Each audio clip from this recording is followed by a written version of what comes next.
Hello అండి, నమస్తే. Welcome back to Family Bytes. ఈరోజు ఈ వీడియోలో నేను క్యారెట్ హల్వాని టేస్టీగా ఎలా చేసుకోవచ్చో చూపిస్తున్నాను. ఇలా ఒకసారి క్యారెట్ హల్వాని ఇంట్లో ట్రై చేసి చూడండి, చాలా టేస్టీగా వస్తుంది. మరి సింపుల్ అయిన టేస్టీ క్యారెట్ హల్వాని ఎలా ప్రిపేర్ చేసుకోవాలో చూసేద్దాం. దీనికోసం ముందుగా ఇక్కడ నేను 1/2 kg దాకా రెగ్యులర్ క్యారెట్ని తీసుకుంటున్నాను. మీ దగ్గర హల్వా క్యారెట్స్ ఉంటే వాటిని తీసుకోండి. ఈ క్యారెట్స్ని శుభ్రంగా కడిగేసి గ్రేట్ చేసుకోవాలి.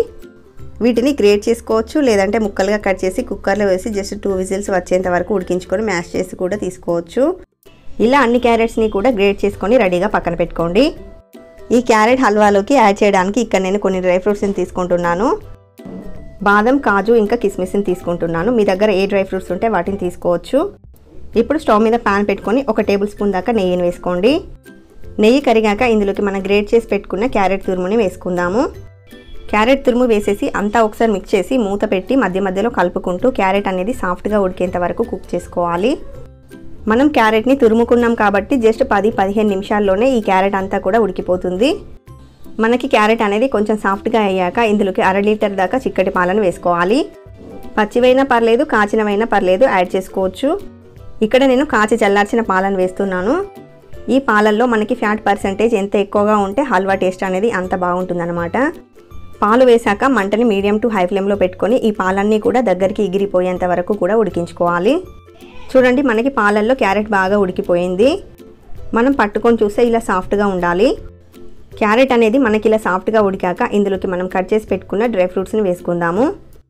అలాగే 1/2 కప్పు దాకా పంచదారను వేస్తున్నాను. షుగర్ని మీ స్వీట్నెస్కి తగ్గట్టుగా యాడ్ చేసుకోవచ్చు.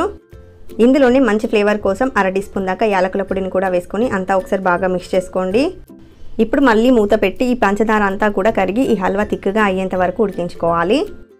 మనకి హల్వా కన్సిస్టెన్సీ అనేది ఇలా వచ్చిన తర్వాత ఇందులోకి 1/2 కప్పు దాకా మిల్క్ పౌడర్ని వేస్తున్నాను. మీ దగ్గర పచ్చికోవా ఉంటే దాన్నైనా వేసుకోవచ్చు. అలాగే 2 టీ స్పూన్ల దాకా పాల మీద మీగడ ఉంటుంది కదా, దాన్ని వేస్తున్నాను.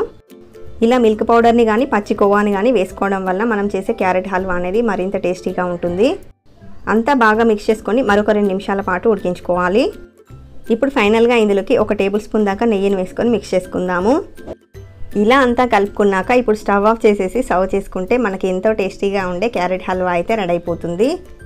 మనకి వింటర్ సీజన్లో క్యారెట్స్ అనేవి ఎక్కువగా దొరుకుతూ ఉంటాయి కదా, మీరు కూడా ఈ విధంగా క్యారెట్స్తో హల్వాని చేసుకోండి, చాలా బాగుంటుంది. ఇలా చేసిన క్యారెట్ హల్వాని వేడివేడిగా అయినా చల్లగా అయినా ఎలా సర్వ్ చేసుకున్నా కూడా టేస్ట్ అనేది సూపర్గా ఉంటుంది. మరి ఈ simple and tasty carrot halwa recipe మీకు నచ్చితే వీడియోని లైక్ చేయండి, షేర్ చేయండి. మరిన్ని టేస్టీ రెసిపీస్ కోసం ఛానల్ని సబ్స్క్రైబ్ చేసుకోండి. Thank you for watching.